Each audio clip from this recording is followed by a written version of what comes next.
Welcome to my video review of the Zmodo Pivot 360-degree rotating camera and smart home hub. In my video today, I'm going to show you some of the features here on the camera. So when we look at the top, you have that center ring, which is your touch pad. Then you have the outer ring, which is your status indicator. So that'll light up different colors when you're setting up your Wi-Fi. This top light is your IR light, so your infrared light. Very hard to see, but in between that we have a little microphone that's built in there. Then you have the 1080p camera as well as your status light there.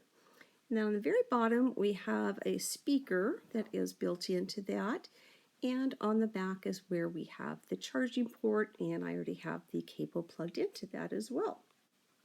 Now what you want to do is download the free Zmodo app, so you can find that for both the Android and the iOS operating systems. And you'll want to register your very first time, but I already have some other Zmodo cameras, so I already have the app installed. Now I did name this the Pivot. You can name it whatever you want. This is where your settings are. You can turn the notifications on and off directly from that front screen there, as well as inside the settings. And then down below that, you've got your cloud, you've got the temperature and the humidity readings, as well as your alerts will show up there. So if we go into the settings, from here you can turn the microphone on and off.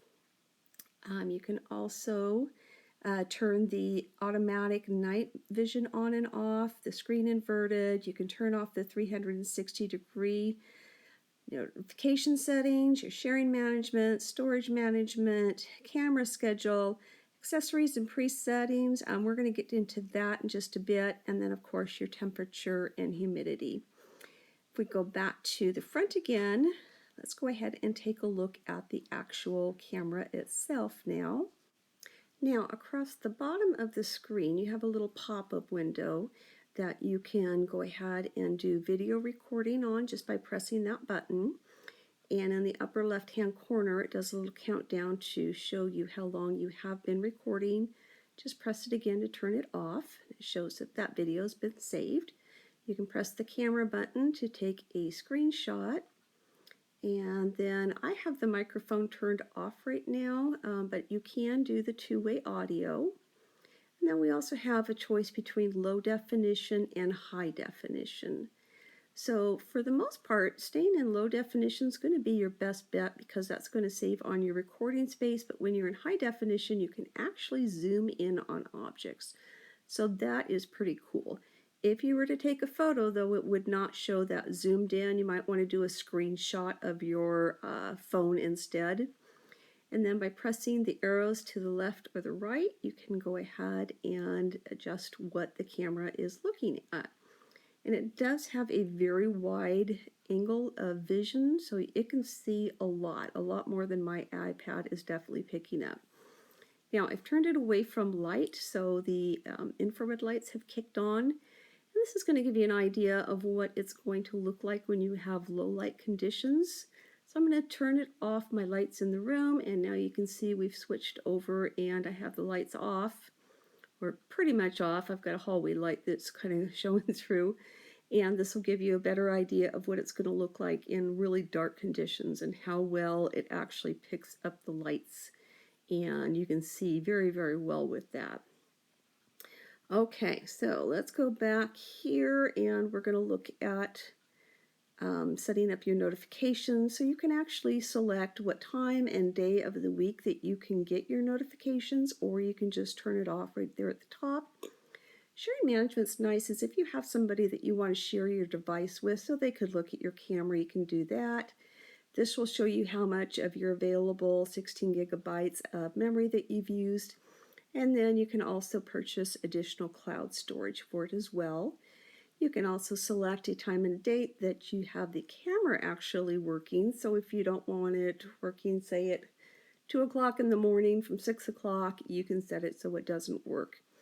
And then also it can pick up your temperature for the last 24 hours. You can see that it's been pretty constant, 70 degrees there for the last several hours.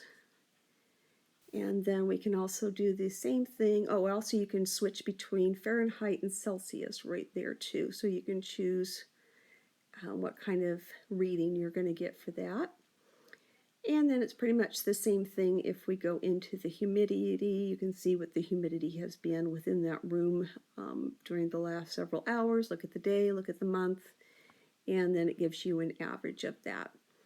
And then we've also got the Bluetooth speakers, so this shows you how to pair it, and I'm going to play some music over that here in just a little bit so you can see how that sounds. And next I want to show you how the door/window sensors work. So currently it comes with 2 of those, and what you can do is you can set up preset screen locations that the camera will go to. So all you need to do is press that plus button there. And to turn the device on, first of all, on the bigger part, there's going to be a little plastic tab that you need to remove. And after you do that, just press the button that's on the top so it finds that device.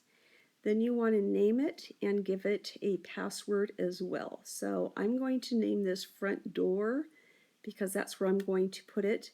On the back side of both of these pieces is a peel sticky pad that allows you to stick it right onto the door or window, whatever location you want that to be on. You could even put it on cupboard doors if you wanted to, if you had young children you're trying to keep out of something.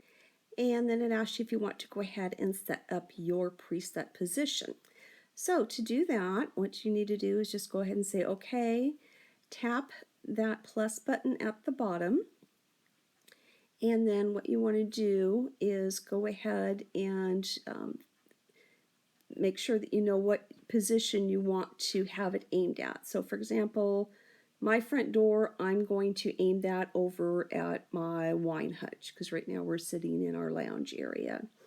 So I have moved the camera over to that location and I want to give it a name of what it's going to go to. So I know that the front door is going to match up with my wine hutch. So once that front door is triggered, that's where it's going to go. So I've named that the wine bar. We tap on that trigger, make sure that blue check mark is lit up, and then hit the save button. So now it's saying that front door is going to go to that location. That's something you can turn on and off too if you don't want that being triggered.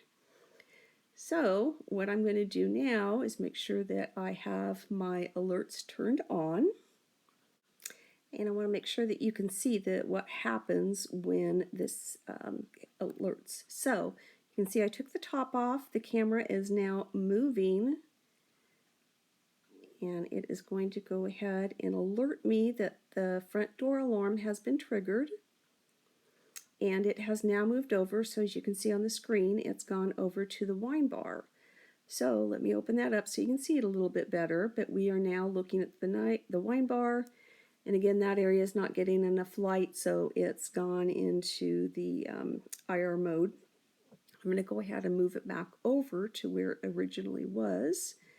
And I'm going to put it back on because once it's triggered again saying, hey, something else has happened to the front door, it's going to go back over to that wine bar again. So there you can see it quite a bit better. For this next part, I'm going to be quiet because I'm going to let you listen to some music on the Bluetooth speaker.